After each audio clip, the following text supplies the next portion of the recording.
Hello everyone, welcome back to our channel future study. तो guys, इस video में important question with answer आपको हम बताने जा रहे हैं और ये क्लासेस हमारी 10 होने जा रही है, ठीक है। और ये हिस्ट्री के स्टूडेंट है, बीए प्रोग्राम सेमेस्टर 4 के। इससे पहले की बाकी की क्लासेस आपने नहीं देखी तो देख लीजिएगा, लिंक आपको डिस्क्रिप्शन बॉक्स में मिल जाएगा। इसमें टोटल हम आपको दो क्वेश्चन के आंसर बताएंगे। एक तो क्वेश्चन फर्स्ट आपके सामने एंड सेकंड का भी बताएंगे, क्योंकि आपको पता है आपका सिलेबस ज़्यादा है। अगर हम एक एक क्वेश्चन कराते हैं तो आपका सिलेबस कंप्लीट नहीं हो पाएगा, इसलिए हम एक वीडियो में दो क्वेश्चन अब कराएंगे, ठीक है। तो क्वेश्चन फर्स्ट देखते हैं, फिर इसके बाद हम सेकंड देखेंगे। तो वीडियो को स्किप नहीं करना है, वीडियो को कंप्लीट देखना है, क्योंकि दो क्वेश्चन है। ये नहीं कि आपको लगे सिर्फ एक ही क्वेश्चन इस वीडियो में बताया जा रहा है। तो क्वेश्चन नंबर फर्स्ट है आपका, डिजिटल संग्रह के क्या लाभ है, संक्षेप में बताइए। तो इसके जो महत्व के बारे में बताना है डिजिटल के, ठीक है। तो यहाँ से आंसर आपका स्टार्ट है। देखिए, डिजिटल संग्रह के लाभ। डिजिटल संग्रह को फॉर्म ऑफ व्यावसायिक, सरकारों, संगठन, यहाँ तक कि विश्व स्तर पर जनता द्वारा व्यापक रूप से अपनाया जा रहा है। एक चीज याद रखिएगा, डिजिटल का मतलब क्या होता है। जैसे कि आपको डिजिटल जो इंटरनेट पर जो चीजें आपको उपलब्ध कराई जाती है ना, उसे डिजिटल कहा जाता है। जैसे आपको कोई भी चीज आपके पोस्ट वीडियो इंटरनेट के द्वारा आपने कोई सॉफ्टवेयर अपडेट किया या कुछ भी किया, इंटरनेट पर अपलोड करते हैं फाइलें, वो सब डिजिटल कार्य होते हैं, व्यावसायिक काम धंधे, ठीक है। डिजिटल संग्रह केवल एक हार्ड कॉपी को डिजिटल फाइल में परिवर्तन करने के बारे में नहीं, बेशक यह वही करता है, लेकिन वह उससे कई अधिक उद्देश्यों को पूरा करता है। तो जो एक हार्ड कॉपी होती है उसे सॉफ्ट कॉपी में बदलने का काम करता है, और प्लस इससे ज्यादा भी और उद्देश्य इसकी पूर्ति करता है, उद्देश्यों की, ठीक है। दुनिया पर्यावरण के अनुकूलन होने के लिए कड़ी मेहनत कर रही है, और एक महत्वपूर्ण कदम जो लोग उठा रहे हैं उसमें कागज रहित होना और अपनी अधिकांश प्रक्रिया को ऑनलाइन करना शामिल है। तो आप सभी को पता है जो पर्यावरण को काफी ज्यादा नुकसान होता है, किस लिए, जब हम पेड़ों की कटाई करते हैं तो इसके लिए जो पर्यावरण को कोई नुकसान ना हो, इसलिए दुनिया काफी ज्यादा मेहनत करती है। जिससे ये इसमें ये है कि जो कागज रहित, कि बिना कागज का प्रयोग किए, कि कम से कम कागज का प्रयोग किया जाए, जिससे कि ये होगा कि पर्यावरण को कोई नुकसान ना हो। और ऑनलाइन कार्य करना शामिल कर रही है, ठीक है।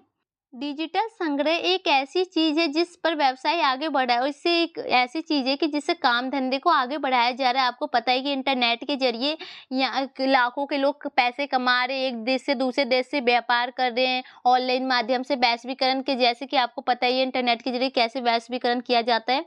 तो इसी के जो इसके महत्वपूर्ण पॉइंट होते हैं, देखो, इसकी विशेषताएं पूछे या इसके लाभ पूछे या इसके महत्व पूछे, तो आपको ये पॉइंट लिखने, जो कि अब हम यहाँ से बताने जा रहे हैं। ऊपर तो हमने इसका परिचय बताया कि शॉर्ट में ये होता क्या है, ठीक है। तो इसमें फर्स्ट पॉइंट है, डेटा खोने की कोई संभावना नहीं। तो जो आपके डेटा होते हैं इसमें खोया नहीं जाएगा, संभाल के रखा जाता है। जैसे कि देखिए, जब डेटा मूर्त रूप से होता है तो उसे खोना आसान होता है। जब हमारे पास देखने के लिए बहुत सारी कागजी कार्रवाई होती है, अब मान लीजिए आपके पास बहुत सारे पन्ने हैं, बहुत सारी कॉपी किताब है, तो उसमें से एक कॉपी खोना आम बात हो जाएगी, ठीक है। तो हम एक महत्वपूर्ण फाइल गुम हो सकता है, तो हमारी एक महत्वपूर्ण फाइल खो सकती है। यदि हम इसे सुरक्षित नहीं रखते तो कई फाइलों और फोल्डरों से जानकारी प्राप्त करना कठिन और समय लेने वाला हो सकता है। अगर इसे हम सुरक्षित नहीं रखेंगे तो ये खो जाएगा, तो इसमें कठिनाइयों का सामना करना पड़ेगा, उसे खोजने में समय आपका बेकार जाएगा। देखिए, डिजिटल अभिलेखनीय के मामले में ऐसा नहीं है, कुछ भी क्लिक में सब कुछ उपलब्ध हो जाता है। तो आपने देखो, इंटरनेट पर अगर आपने कोई चीज अपलोड किया, आप कुछ क्लिक करेंगे तो वो सामने आपके आ जाएगा। आप जो नाम सर्च करेंगे, जो नाम से आपने फोल्डर सेव किया, तो वो आ जाएगा। और अगर हम अपने डेटा को अच्छी तरह से सॉर्ट करते हैं तो हमारे पास सब कुछ उचित फोल्डर में होगा, हमारे सामने सब कुछ उपलब्ध होना पर डेटा खोने की संभावना कम होती है। साथ ही हम अपनी खोज को आसान बनाना चाहते हैं तो हम बस खोज के बारे में टाइप कर सकते हैं और खोज रहे उस तक पहुंच सकते हैं। तो जो आप इंटरनेट पर अपलोड करेंगे फाइल के जरिए, आप उस नाम, पर्यावरण के अनुकूलन।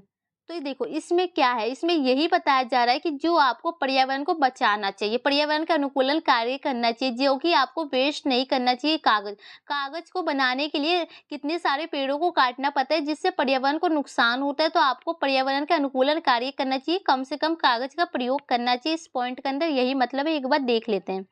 प्रक्रिया डेटा को बचाने की सामान्य विधि सारे संसाधनों का उपयोग करती है। सबसे पहले हमें कागज खरीदने पर बहुत सारे पैसे खर्च करना होगा, तो आपको कागज खरीदने के लिए बहुत सारे पैसे की जरूरत होगी।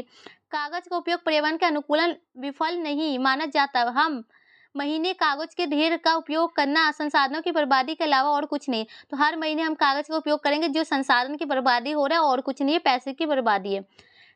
कागजों के एक गुच्छे के लिए कितने पेड़ कटे जाते हैं और इन कागज को हर समय पर्यावरण के अनुकूलन तरीके में फेंकना व्यावहारिक भी नहीं है। तो बहुत सारे पेड़ों को काटना पड़ता है और ये पर्यावरण का अनुकूलन नहीं है, ठीक है। इसलिए जब हम डिजिटल संग्रह पर सर्च करते हैं तो हम पर्यावरण मित्रता की ओर एक कदम बढ़ा रहे हैं। तो आप इंटरनेट पर सर्च करेंगे तो जो कि पर्यावरण के लिए अच्छा कार्य और उसके और एक फ्रेंड के अकॉर्डिंग आप अपने हाथ को बढ़ाया जा रहा है, समझ में आएगा। इसके नेक्स्ट पॉइंट है, डिजिटल अभिलेखनीय में कागजात और अन्य सामग्री का उपयोग शामिल नहीं है जो पर्यावरण को नष्ट कर सकते हैं। और डिजिटल में इंटरनेट पर आपको कागज की कोई भी जरूरत नहीं है कि जिससे पर्यावरण को कोई भी नुकसान हो। तो सेकंड पॉइंट आपको अच्छे से समझ में आ गया। अब थर्ड पॉइंट आप इसका देख सकते हैं, पूर्ण डेटा सुरक्षित। इससे जरिए ये होता है कि आपका जो डेटा होता है ना, सब कुछ सुरक्षित रखा जाता है।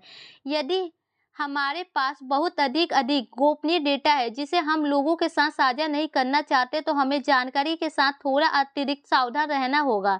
तो आपको पता है कि कुछ ऐसी भी प्राइवेट चीजें होती है जो कि कंपनी के बाद सभी व्यक्तियों को, वर्कर को नहीं बताती। कुछ स्पेशल चीजें होती है जो कि उसे स्वयं के अंदर रखनी होती है। मूर्त फाइलें और दस्तावेज हमेशा गलत हाथों में जाने का खतरा होता है। यदि हम अपने दस्तावेज को अच्छी तरह से लॉक नहीं करते और ना ही उन्हें लोगों की पहुंच से दूर रखते, तो कोई भी हमारी महत्वपूर्ण जानकारी तक पहुंच सकता है और कई तरह से खतरा कर सकता है। और अगर हम जानकारी को अच्छी तरह से सुरक्षित नहीं रख सकते तो हम समय बहुत अधिक जोखिम में है। तो यहाँ पर वही बताया गया कि जो भी आपकी चीजें होती है, डॉक्यूमेंट होती है, अगर आपने उसे सुरक्षित अच्छे तरीके से नहीं रखा, तो अगर किसी गलत आदमी के हाथों में पड़ जाए जो आपके दुश्मन है, तो उसका वो नुकसान कर सकते हैं, आपको ब्लैकमेल कर सकते हैं कि ये चीज़ के लिए इतना रकम चाहिए, मुझे ये चाहिए, वो चाहिए, आपकी कंपनी को हम बर्बाद कर देंगे। तो यही यहाँ पर बताया। देखिए अब इसके आगे पॉइंट है, डिजिटल अभिलेखनीय डेटा को सुरक्षा प्रदान करता है। हम अपने दस्तावेजों को सुरक्षित कर सकते हैं और पासकोड और अन्य सुरक्षा उपायों के साथ उन तक पहुंच को सीमित कर सकते हैं। तो मतलब डिजिटल इंटरनेट पर आप अपने पासवर्ड के अकॉर्डिंग किसी भी अपने फोल्डर को, फाइल को वहाँ सेव कर सकते हैं और अपने पासवर्ड से उसे लॉग इन लॉग आउट कर सकते हैं। कोई अन्य व्यक्ति आप बिना पासवर्ड के आपकी चीज़ों को यूज नहीं कर सकता। तो इसका बेनिफिट ये है, ठीक है। डेटा तक तेज पहुँच, जब हम अपने पास मौजूद सभी डेटा में से एक महत्वपूर्ण दस्तावेज पाते हैं तो हम आमतौर पर सिर्फ एक दस्तावेज की तलाश में कई मिनट घंटे बिताते हैं। लेकिन अगर हम इन समस्या के लिए समय बचाने का तरीका ढूंढ रहे हैं तो हम डिजिटल संग्रह का विकल्प चुन सकते हैं। जैसे कि मान लीजिए आपके पास 10 फाइलें हैं, अगर आप उस फाइल में से एक सोचते हैं कि कौन सी फाइल आप सभी के लिए इम्पोर्टेंट है, तो आपका समय टाइम बर्बाद होता है। आप सभी फाइलों को चेक करते हैं एक एक करके कि ये कौन सी फाइल थी हमारी जो इम्पोर्टेंट है। लेकिन उसके विपरीत यहाँ देखिए, हमारे सभी दस्तावेज और डेटा के टुकड़े कुछ ही क्लिक में हमारे लिए उपलब्ध होंगे। मतलब कि जो भी आपने इंटरनेट पर अपलोड किया होगा, कुछ ही क्लिक में आपके सामने आ जाएंगे, जो आपको पता होगा कि ये वाली फाइल इंपॉर्टेंट है, इसको क्लिक किया आपके सामने आ गई, जिससे आपका समय भी बचा और आपको पहुंची भी पड़ी और आप जल्दी वहां तक पहुंच गए, ठीक है। तो इसका फिफ्थ पॉइंट है, प्रबंधित करने में आसानी। यदि हम किसी भी रूप में अपनी कागजी कार्रवाई को संरक्षित करने की योजना बना रहे हैं तो हमें दोहरी सावधानी बरतनी होगी। कागज की गुणवत्ता समय के साथ खराब होती जा रही है और हमें सुनिश्चित करना होगा कि हमें उन्हें सबसे अच्छी स्थिति में स्टोर करें, ताकि ये सुनिश्चित कर सके कि वो फीके नहीं है।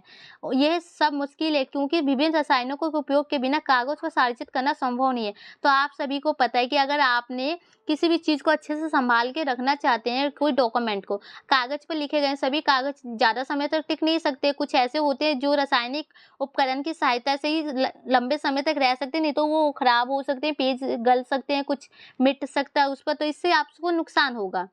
और अगर हम दस्तावेज को सहेजने के बारे में नहीं है तो भी हमें उन्हें अच्छी तरह से प्रबंधित करना होगा। यदि हमारे पास अलग अलग आकार के पेपर है तो हमें उन्हें एक फाइल करने के लिए टीम करना होगा। यदि नहीं तो हमें अभी भी अपने डेटा की सुरक्षा के लिए टुकड़े टुकड़े करना होगा।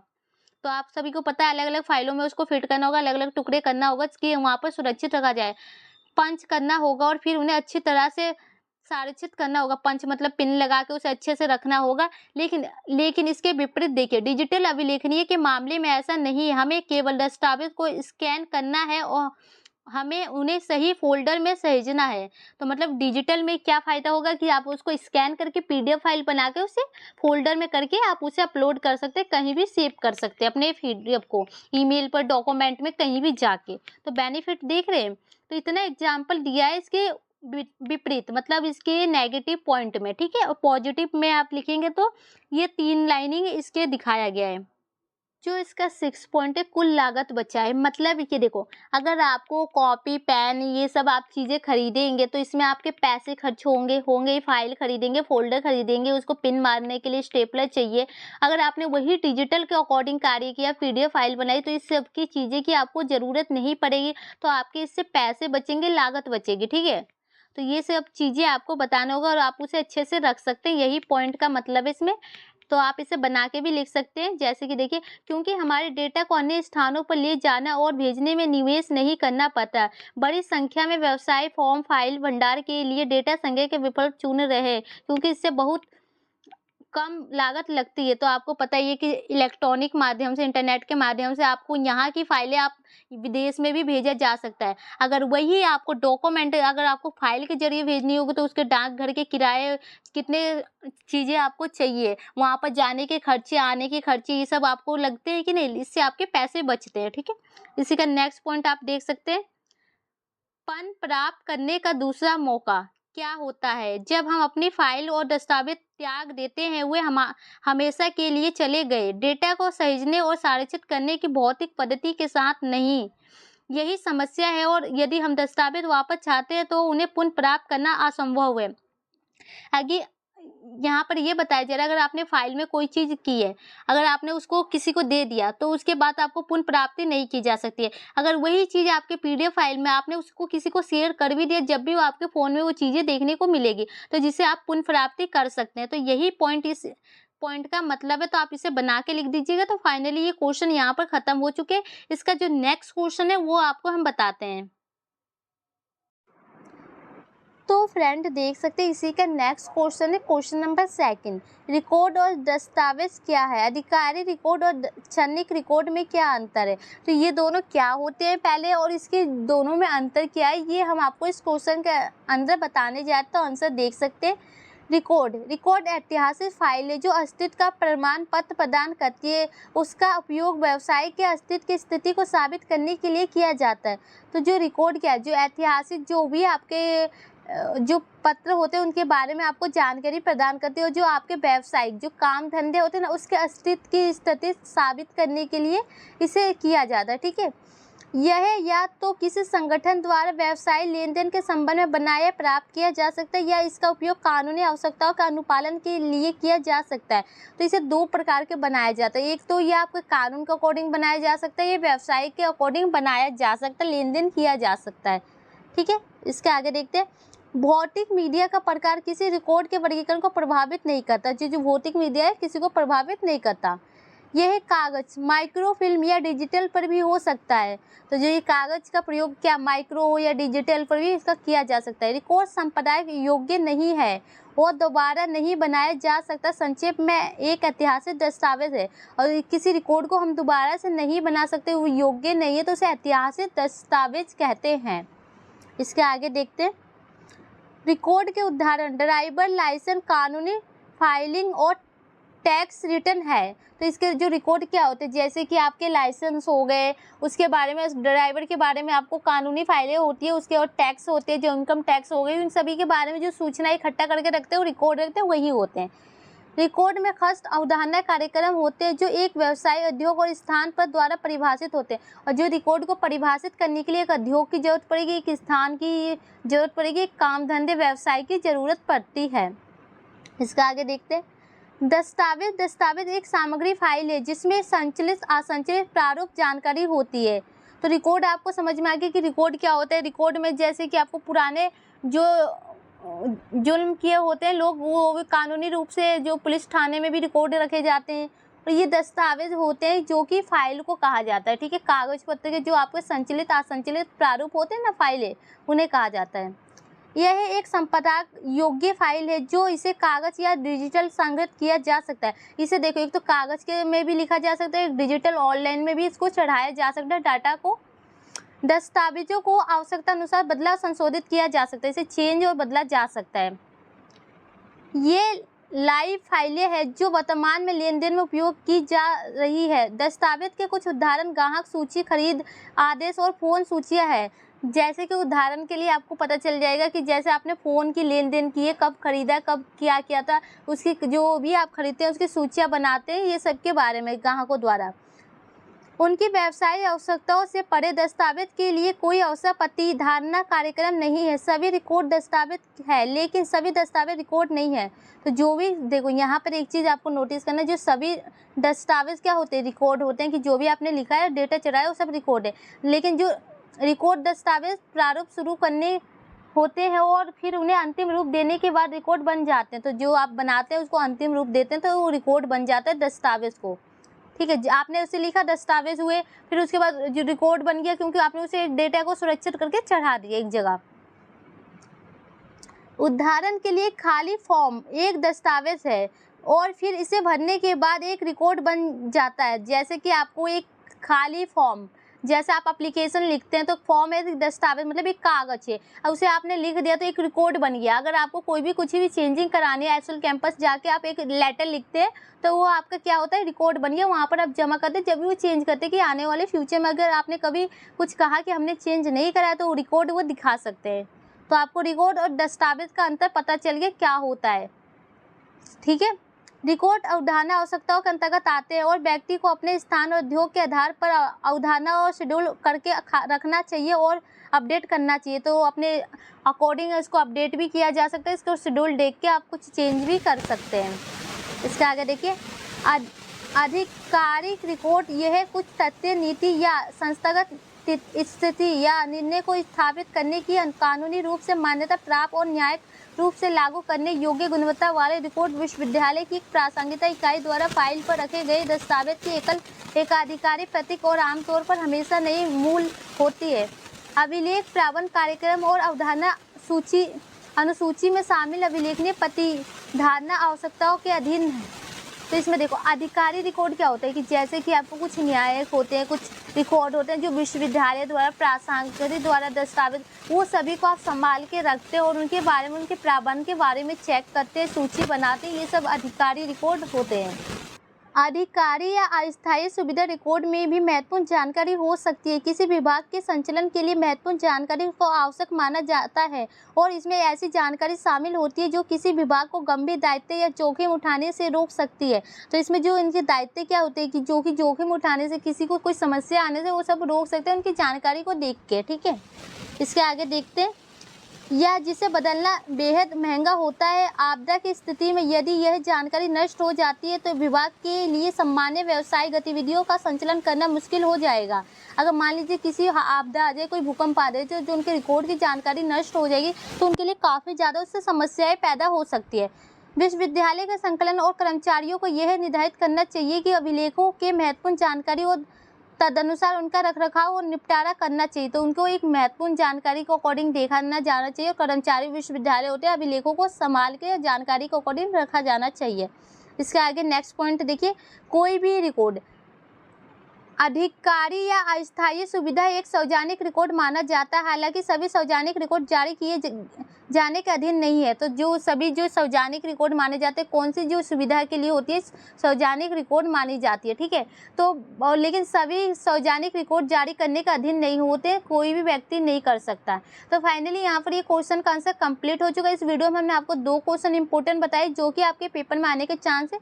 तो वीडियो को 1 से 2 बार देखिएगा और अच्छे से पॉइंट को समझिएगा। एंड नेक्स्ट क्लासेस आएगी, 11 क्लासेस आएगी जिसमें आपको हम 2 क्वेश्चन कराएंगे और इसके बाद एक 12 क्लासेस आएगी। उसके बाद आपका सिलेबस कंप्लीट हो जाएगा। टोटल अभी 4 क्वेश्चन बचते हैं तो वो भी हम आपको अपलोड कर देंगे। तो वीडियो को शेयर कीजिए और चाहिए नेक्स्ट वीडियो तो कमेंट बॉक्स में मैसेज कीजिए। Thank you.